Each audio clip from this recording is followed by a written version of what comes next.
conseils bons pour vous et votre santé tous les matins sur Radio J. Le docteur Sage Rafal revient dans C'est bon pour la santé, sera avec nous tout à l'heure à 9h-10. Et puis tout de suite, nous retrouvons la chronique de Yom Tov Kalfon. Bonjour Yom Tov. Bonjour Eva. Merci d'être avec nous en direct comme chaque semaine sur Radio J. Yom Tov. Alors, ces dernières chroniques, nous avons beaucoup parlé d'Alia, mais je propose donc de faire une pause du fait de l'actualité tragique avec l'assassinat de ces 12 enfants israéliens du fait d'une roquette du Hezbollah tirée sur Majdel Shams samedi soir dans les heures qui ont suivi le drame. Vous êtes allé sur les grands sites d'information français pour voir comment était relaté cet événement. Oui, en effet, Eva, on fait une petite pause sur le cycle des chroniques parce que malheureusement, c'est l'actualité qui nous force à évoquer cette tragédie. 12 enfants qui jouaient au football un samedi après-midi dans leur village du nord d'Israël et qui ont été donc déchiquetés, massacrés par cette roquette du Hezbollah libanais. Je peut-être avec un petit peu de naïveté, je pensais que cet événement tragique ferait les titres de l'actualité mondiale et de l'actualité européenne et française. Donc, instinctivement, je suis parti ce soir même, ce samedi soir, sur tous les sites, les grands sites des médias français. Alors, ce qui m'a frappé premièrement, c'est que ça n'a pas fait les titres du tout.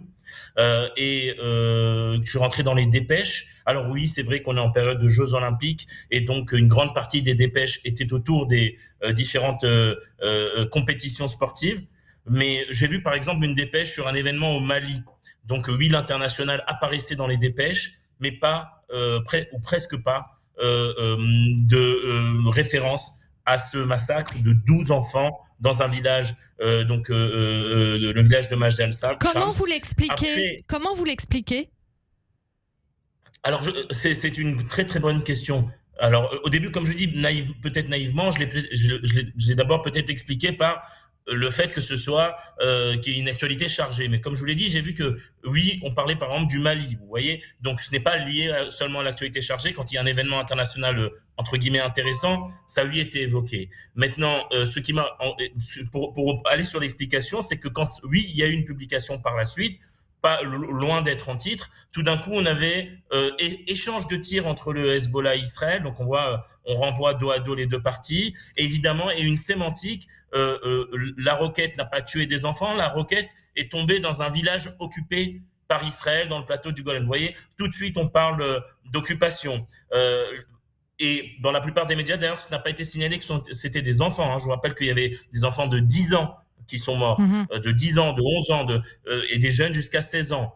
Là aussi, presque pas, le mot enfant n'apparaît pas ni dans les dépêches, ni dans les articles, ni dans les grands journaux des médias télévisuels. Donc, on voit bien que j'ai presque l'impression, vous me demandez d'explications, j'ai presque l'impression que lorsqu'un événement ne rentre pas dans la doxa, dans l'idéologie qui est apparemment l'idéologie d'une grande partie des rédactions françaises, d'ailleurs peu importe l'obédience gauche-droite, c'est-à-dire que la doxa qui dit que c'est Israël qui est toujours l'agresseur et ses ennemis qui sont toujours les agressés, alors dès quand il y a un événement qui vient montrer l'inverse, puisque là c'est Israël qui a été agressé, des enfants israéliens qui ont été assassinés, alors on met ça un petit peu dans un contexte, avec une certaine sémantique. On ne met pas ça en avant, on ne met pas ça en titre, ça va en deuxième phase de l'actualité, en troisième phase, presque pour dire attention, il ne faudrait pas embrouiller les pistes, nous savons qui est le bon et qui est le méchant, et s'il y a un événement qui viendrait contredire cela, alors attention, il ne faudrait pas que cet événement remette en cause ces grands axes, malheureusement, qui sont apparemment les grands axes des prises de vue, des points de vue des grands médias français. Dernier point, vous vouliez aussi évoquer les réactions politiques. Il n'y a presque pas eu, ça aussi. Un massacre de 12 enfants dans un village, sur un terrain de foot, en période de Jeux Olympiques d'ailleurs. Il y a eu un très court communiqué du président Macron, je crois à 11h du soir, hein, vous savez, et après rien, je n'ai pas vu les politiciens, sauf évidemment ceux que l'on connaît, qui sont des amis d'Israël, comme Éric Ciotti ou autres, mais à part cela, ça n'a pas fait scandale. D'ailleurs, j'ai pas vu de manifestation à Paris, des gens qui manifestent généralement pour les droits de l'homme, pour défendre les enfants israéliens massacrés par des roquettes. J'ai pas vu une seule manifestation. Où sont les organisations de défense des droits de l'homme, de défense des enfants, ceux qui nous disent qu'une vie est une vie et qui nous parlent tellement des vies civiles. Apparemment, les vies civiles israéliens, ça n'intéresse presque personne. Ça ne fait pas de débat, ça ne fait pas de manifestation, ça n'ouvre pas les titres des grands journaux. 12 enfants israéliens assassinés sur un terrain de foot par une roquette du Hezbollah. Et puisqu'on parle de contexte, parce que on va nous parler de contexte, alors il faudrait peut-être rappeler, Israël n'a pas de conflit territorial avec le Liban.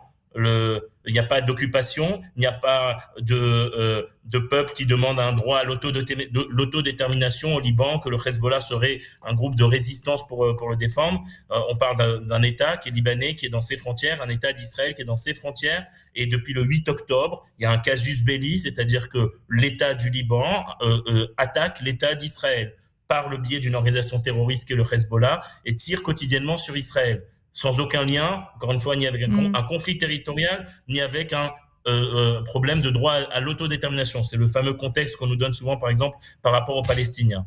Et ça, là encore, ça ne fait pas scandale, ça n'ouvre pas les titres des journaux. Et ce qu'on fait, c'est renvoyer dos à dos l'agresseur et l'agressé, le Hezbollah et Israël. Merci beaucoup Yom Tov Khalfon. Vous retrouve bien sûr la semaine prochaine sur Radio J. Merci beaucoup pour ces éclairages et puis aussi pour ce point de vue. Bonne journée à vous. Merci. Et merci à vous Eva Soto. On vous retrouve à 9h pour un nouveau point complet sur l'actualité.